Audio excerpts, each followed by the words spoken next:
AD 313년 2월 로마 제국의 콘스탄티누스 황제가 밀라노 칙령을 발표했습니다. 이것으로 300년 가까이 박해받던 기독교가 합법적인 종교가 되었는데요. 그 이후 콘스탄티누스는 곧바로 로마에 거대한 성당을 짓기 시작했습니다.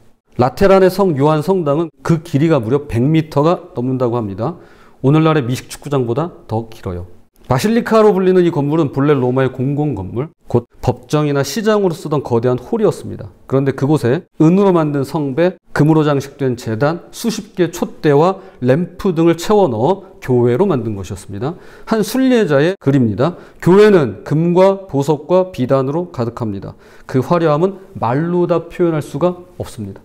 이런 역사를 접하면서 한 가지 의문이 들었습니다. 도대체 기독교는 언제부터 이렇게 큰 것, 화려한 것, 권력 있는 것을 추구하게 되었을까라고 말이죠.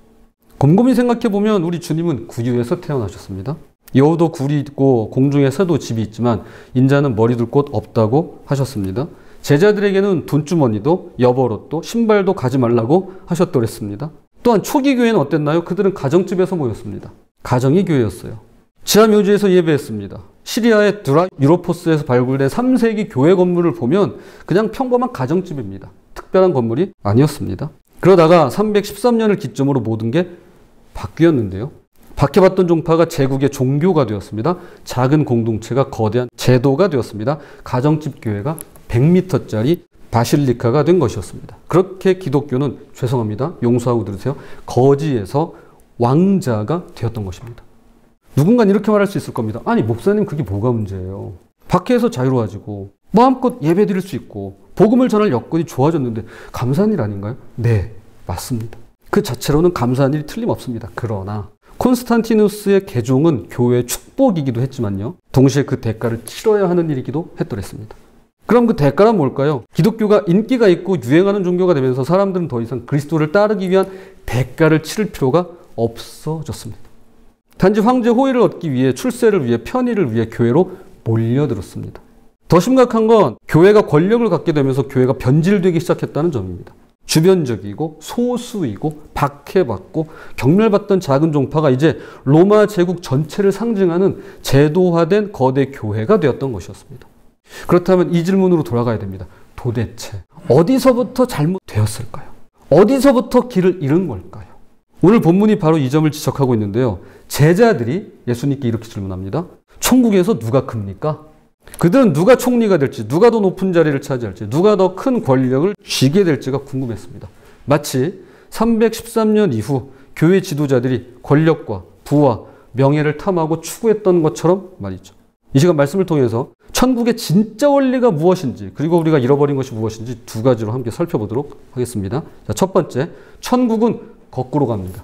천국은 거꾸로 갑니다. 마태복음 18장 1절입니다. 그때 제자들이 예수께 나와 이르되 천국에서는 누가 크니이까. 마가복음과 누가복음에는 제자들이 누가 더 큰지, 누가 더 높은 자리를 차지할지 두고 서로 다투었다고 기록합니다. 그러다가 이제 이렇게 된 거겠죠. 야, 우리끼리 싸우지 말고 선생님한테 직접 물어보자가 된 거겠죠. 당시 제자들은 예수님께서 로마를 몰아내고 다윗 왕조를 회복하는 지상의 정치적 왕국, 곧 메시아 왕국을 세울 것이라고 믿었습니다. 그러면 당연히 그 왕국에서 누가 총리가 될지, 누가 국방장관이 될지, 누가 높은 자리에 오를지가 최대 관심사일 수밖에 없겠죠. 모르긴 몰라도 베드로는 내가 그리스도라고 처음 고백했으니까 1인자는 나야 라고 생각했을 테고, 야고보와 요한도 주님과 함께 변화산에 올라갔으니까 우리가 좌우 대신이지 라고 생각했을 것 같습니다. 그런데 엄밀히 따져보면 사실 우리도 별반 다를 바 없는 것 같아요. 세상과 사회에서 물론이고 심지어 교회 안에서도 끊임없이 비교합니다. 누가 더 오래 다녔는지, 누가 더 헌신했는지, 누가 더 중요한 직분을 맡았는지를 말이죠. 그때 예수님께서 깜짝 놀랄 만한 일을 하시는데요. 예수께서 한 어린아이를 불러 그들 가운데 세우시고, 예린아, 잠깐 나와볼래? 이렇게 한 거예요. 오늘날의 어린아이를 보면 귀엽다, 사랑스럽다, 순수하다라고 생각합니다. 맞습니다. 그러나 1세기 당시 팔레스타인 사회에서 어린아이는 그런 존재가 아니었습니다. 학자들에 따르면 당시 유아 사망률이 50%에 달했다고 합니다. 둘 중 하나는 성인이 되기 전에 죽었습니다. 질병과 굶주림에 극도로 취약했으며 침략전쟁이 벌어지면 가장 먼저 희생당하는 게 어린아이였습니다. 한마디로 그 사회에서 가장 보잘것없는 존재, 가장 약한 존재, 가장 무력한 존재입니다. 그런데 예수님께서 바로 그 아이를 권력과 서열을 다투고 있는 제자들 한복판에 세우시고는 이렇게 말씀하시는 겁니다. 마태복음 18장 3절입니다. 이르시되 진실로 너희에게 이르노니 너희가 돌이켜 어린아이들과 같이 되지 아니하면 결단코 천국에 들어가지 못하리라. 결단코랍니다. 세번역 성경은 이렇게 되어 있습니다. 절대 못 들어간다. 제가 절대라고 이야기하는 건 신경 안 쓰셔도 돼요. 그런데 이건 주님이 말씀하신 거예요. 절대 안 돼. 진짜예요, 이건. 절대 안 되는 거예요.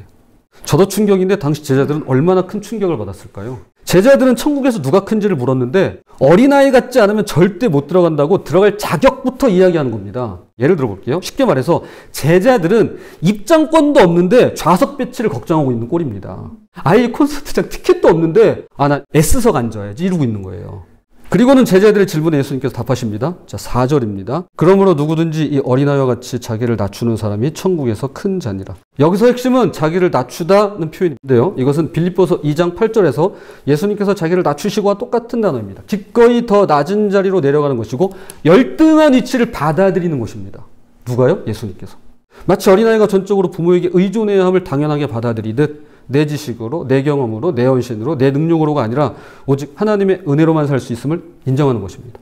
분명히 예수님께서 자기를 낮추는 사람이 천국에서 크다고 하셨습니다. 그런데 313년 이후 교회는 어떻게 되었나요? 콘스탄티누스 이전에는 교회가 장소의 개념으로 쓰인 적이 없었습니다. 교회는 장소가 아니었어요. 그냥 삶의 공간인 가정이었습니다. 그래서 그리스도인들은 50에서 70명 정도 모일 수 있는 가정집이나 큰 집, 또는 소규모 공간에서 모였을 뿐입니다. 그런데 콘스탄티노플 천도 이후 황제 위용에 걸맞는 거대한 바실리카를 짓기 시작했습니다. 형태가 바뀌자 내용도 바뀌었습니다. 공동체적인 모임이 대규모 제사 형태로 변한 것이었습니다. 더 심각한 것은 사제주의의 등장입니다. 제사장도 사라졌잖아요. 그런데 그걸 다시 복구시킨 거예요.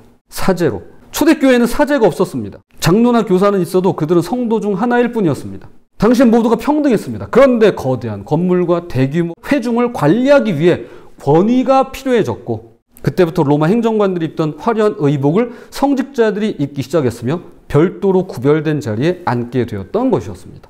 불행히도 그들은 작아지기는커녕 커지는데 온 힘을 기울였습니다. 황제의 후원을 받아 거대한 바실리카를 세웠고 금과 은으로 제단을 장식했습니다. 성직자들은 세금 면제 혜택을 받았고 고위 관직에 앉았으며 땅과 재산을 소유하기 시작했습니다. 종파는 구성원의 개인적 거룩함이 기초하지만 제도화된 교회는 제도 자체에서 거룩함을 찾는다라는 신학자 조셉 브라이언트의 말처럼 처음엔 개개인이 그리스도를 닮아가는 것이 중요했습니다. 그러나 시간이 지나면서 교회라는 건물이 얼마나 크냐, 제도가 얼마나 탄탄하냐가 더 중요해진 것입니다. 교우 여러분, 지금의 우리는 어떤가요? 자기를 낮추며 낮아지고 있나요? 아니면 커지고 높아지고자 애쓰고 있나요? 이것은 단지 교회 역사의 문제만은 아니죠. 나 개인의 문제이기도 합니다. 우리가 원하든 원하지 않든 천국은 거꾸로 갑니다. 세상은 크고 싶어 하지만 천국은 작아지라 하고요. 세상은 올라가고 싶어 하지만 천국은 내려가라고 합니다. 왜일까요? 답은 의외로 간단합니다. 하나님만이 크시기 때문입니다. 그래서 바벨탑의 그 결말이 어떤지 우리가 성경을 통해 알 수 있죠. 하나님만이 크시기 때문이고 하나님만이 높으시기 때문입니다. 내가 작아져야 하나님이 보이고 내가 낮아져야 비로소 하나님께서 드러나시기 때문입니다. 마가복음 10장 44절입니다. 너희 중에 누구든지 으뜸이 되고자 하는 자는 모든 사람의 종이 되어야 하리라. 천국의 원리를 따르는 우리가 되었으면 좋겠습니다. 자, 그런데 예수님의 말씀은 여기서 끝나지 않습니다. 매우 중요한 전환이 나옵니다. 천국의 제자도는 두 가지 차원을 가지고 있습니다. 하나는 내적 차원이에요. 나 자신이 작아지고 낮아지는 것입니다. 또 다른 하나는 외적 차원입니다. 작은 자들을 영접하고 존중하는 것입니다. 내가 작아지는 것만으로는 충분하지 않습니다. 이건 필요 조건이에요. 작은 자들을 어떻게 대하느냐도 중요한 것입니다. 이게 충분 조건이에요. 그래서 4절까지가 나 자신에 대한 이야기였다면 5절부터는 너, 당신, 상대방에 관한 이야기로 넘어갑니다. 그러므로 두 번째는 주님은 작은 자를 크게 보십니다. 주님은 작은 자를 크게 보십니다. 마태복음 18장 5절입니다. 또 누구든지 내 이름으로 이런 어린아이 하나를 영접하면 곧 나를 영접함이니. 여기서 영접하다는 단순히 반갑게 맞이하는 것 이상으로 인정하고 가치를 부여하고 따뜻하게 대접하는 것을 의미합니다. 가령 어떤 부모가 아이와 함께 길을 가다가 거리를 청소하는 분을 발견하고는 이렇게 말했다고 해보겠습니다. 저기 봐. 공부 안 하면 저렇게 되는 거야. 반면에 또 다른 부모는 아이에게 이렇게 말했습니다. 저렇게 청소해 주시는 고마운 분들 덕분에 우리가 깨끗한 거리를 다닐 수 있는 거란다. 라고 말이죠. 똑같은 사람을 보는데 어떤 부모는 경멸을 가르치고요. 어떤 부모는 존중을 가르칩니다. 한쪽에서는 작은 자를 무시하는 법을 가르치고요. 다른 한쪽에서는 작은 자를 귀하게 여기며 가치를 부여하는 법을 가르칩니다. 우리 주위에 작은 자들이 있습니다. 교회 안에도 작은 자들이 있죠. 세상에서 보잘것없다고 여겨지는 사람들, 힘없고 가난하고 배우지 못하고 영향력 없고 연약한 사람들이 있습니다. 예수님은 그 한 사람을 내 이름으로 영접하면 그것이 곧 나를 영접하는 것이라고 말씀하시면서 작고 보잘것없는 사람들과 예수님 자신을 동일시하십니다. 정말 놀라운 말씀이죠. 그래서일까요? 그 반대의 경우 벌어질 일에 대해 무시무시한 말씀을 하십니다.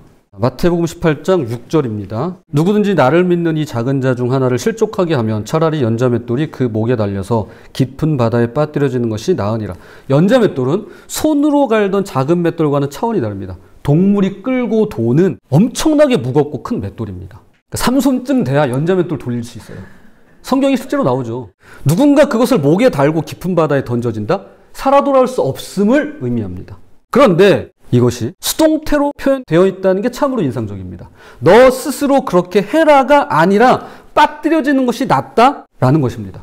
생각해 보세요. 누가 그걸 직접 본인이 메고 본인이 뛰어들겠어요. 그러니까 수동태로 표현되어 있습니다. 그럼 빠뜨리는 누군가가 있다라는 것이죠.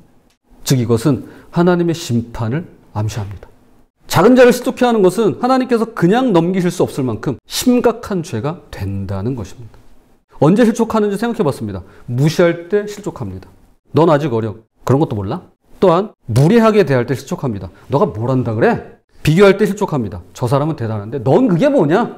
그리고 차별할 때 실족합니다. 저 사람은 중요한데 넌 그렇지 않아. 이게 예수님께서 깊이 탄식하십니다. 마태복음 18장 7절입니다. 실족하게 하는 일들이 있음으로 말미암아 세상에 화가 있도다. 실족하게 하는 일이 없을 수는 없으나 실족하게 하는 그 사람에게는 화가 있도다. 이 세상은 실족이 끊이지 않는 곳입니다. 서로 상처 주고 넘어뜨리고 비난하고 무시하고 이것이 죄로 물든 세상의 현실입니다. 예수님께서도 이것을 인정하세요. 실족하게 하는 일이 없을 수 없다라고 인정하세요. 그럴 수 있다. 그런 일이 있다는 거예요. 그러나 그렇다고 해서 실족해 하는 사람이 책임을 면하는 것은 아닙니다. 말씀처럼 실족하게 하는 그 사람에게는 화가 있습니다. 제가 어제 자녀랑 30분간 자유에 대해서 서로 이렇게 토론을 한 일이 있어요. 우리는 자유를 이렇게 생각합니다. 하고 싶은 대로 하는 거. 그거 자유 아닙니다. 자유는 이런 거예요. 내가 한 일에 책임을 지는 거. 그게 자유예요. 실족하게 하는 일이 없을 수는 없어요. 자유예요. 그런데 그거에 대한 책임을 져야 돼요. 그래서 실족하게 하는 그 사람에게는 화가 있습니다. 처음에 제자들은 천국에서 누가 크나요? 라고 물었습니다. 그런데 예수님의 대답이 여기까지 왔습니다. 실족해 하지 말아라. 작은 자를 넘어뜨리지 말아라. 왜일까요? 큰 자는 작은 자를 넘어뜨리는 사람이 아니라 일으켜 세우는 자이기 때문입니다. 예를 들어 가정에서 큰 자는 부모입니다. 그럼 부모의 역할이란 작은 자인 자녀를 돕는 것이죠. 부모는 자녀에게 너 같은 건 안 돼! 라고 걸려 넘어지게 하지 않습니다. 반대로 너는 할 수 있어! 라며 이렇게 세워줍니다. 부모는 자녀를 비교하며 무시하지 않습니다. 있는 그대로 인정해주고 격려해줍니다. 그리고 무엇보다 작은 자녀가 클 수 있도록 도와줍니다. 밥을 먹여주고 옷을 입혀주고 걸음마를 가르쳐주고 넘어지면 손을 잡아주고 울면 안아주고 두려워하면 용기를 북돋아주고 실패하면 다시 도전할 수 있도록 격려해주고 아주 조금씩이지만 자라나도록 돕습니다. 마찬가지로 천국에서 큰 자는 작은 자를 세워줍니다. 교회에서, 직장에서, 가정에서 내가 누군가보다 조금 더 알고 조금 더 경험이 많고 조금 더 오래 믿었다면 그 힘은 상대방을 넘어뜨리는데 쓰임받지 않습니다. 그보다는 일으켜 세워주고 잘할 수 있도록 도와주는데 사용되어야만 합니다. 마태복음 18장 10절입니다. 삼가 이 작은 자 중에 하나도 업신여기지 말라 너희에게 말하노니 그들의 천사들이 하늘에서 하늘에 계신 내 아버지의 얼굴을 항상 배옵느니라. 당시 유대 문화에서 왕의 얼굴을 본다는 것은 최고의 특권이었습니다. 왕을 가까이서 모시는 최측근임을 말해줍니다. 즉 하나님의 최측근 천사들이 이 땅에 보잘것없는 작은 자들을 섬기고 있다는 건데요. 어째서일까요? 하나님께서 그 작은 자들을 그만큼 크게 보시고 귀하게 여기시기 때문입니다. 하찮게 여기는 그 사람, 무시하는 그 사람, 업신여기는 그 사람을 하나님께서 누구보다 소중히 여기신다는 것이죠. 하늘에 가장 크고 높고 고귀한 천사들이 그를 섬기고 있을 정도로 말이죠. 작은 자를 크게 보고 귀하게 여기는 우리가 되었으면 좋겠습니다. 자, 이제 말씀의 결론을 맺겠습니다. 313년 밀라노 칙령 이후 교회는 커졌습니다. 거대한 건물, 막대한 재산, 황제의 후원, 정치적 권력 등등. 그런데 바로 그때부터 교회는 예수님의 가르침에서 멀어지기 시작했습니다. 예수님은 작아지라고 하셨는데 교회는 커지는데 골몰했습니다. 예수님은 낮아지라고 하셨는데 교회는 높아지려 했었습니다. 예수님은 작은 자를 영접하라 하셨는데 교회는 큰 자를 대접했습니다. 역사는 우리에게 크기를 추구하는 순간 천국을 잃게 될 것이라고 경고합니다. 그런데 말입니다. 역사 속에서 정말로 작아지셨던 한 분이 계십니다. 빌립보서 2장 6절에서 8절입니다. 제가 세번역 성경으로 읽겠습니다. 그는 하나님의 모습을 지니셨으나 하나님과 동등함을 당연하게 생각하지 않으시고 오히려 자기를 비워서 종의 모습을 취하시고 사람과 같이 되셨습니다. 그는 사람의 모양으로 나타나셔서 자기를 낮추시고 죽기까지 순종하셨으니 곧 십자가에 죽기까지 하셨습니다. 예, 바로 예수 그리스도이십니다. 하나님과 동등하신 분이 자신을 비우셨습니다. 영광의 보좌를 버리시고 종의 형체를 취하셨습니다. 하늘의 왕께서 구유에 누우셨습니다. 모든 것을 다 가지신 분이 아무것도 소유하지 않으셨습니다. 생명이신 분이 죽음을 맞이하셨습니다. 왜죠? 작은 자들을, 잃어버린 자들을, 죄인들을 구원하시고 살리시기 위함입니다. 이것이 복음이죠. 이사야의 700년 전 예언 그대로입니다. 이사야 53장 5절입니다. 그가 찔림은 우리의 허물 때문이요 그가 상함은 우리의 죄악 때문이라. 그가 징계를 받음으로 우리는 평화를 누리고 그가 채찍에 맞음으로 우리는 나음을 받았도다. 예수님께서 작아지셔서 우리가 살았습니다. 예수님께서 낮아지셔서 우리가 높아졌습니다. 예수님께 채찍에 맞으심으로 우리가 나음을 받았고 예수님께서 죽으셨기 때문에 우리가 생명을 얻게 되었습니다. 천국에서 누가 큰가요? 라는 질문에 부디 천국은 거꾸로 가고 주님은 작은 자를 크게 보십니다. 라고 대답하며 그 작은 자 가운데 바로 내가 있음을 반드시 기억하며 살아가는 저와 여러분이 되시기를 주님의 이름으로 부탁을 드립니다.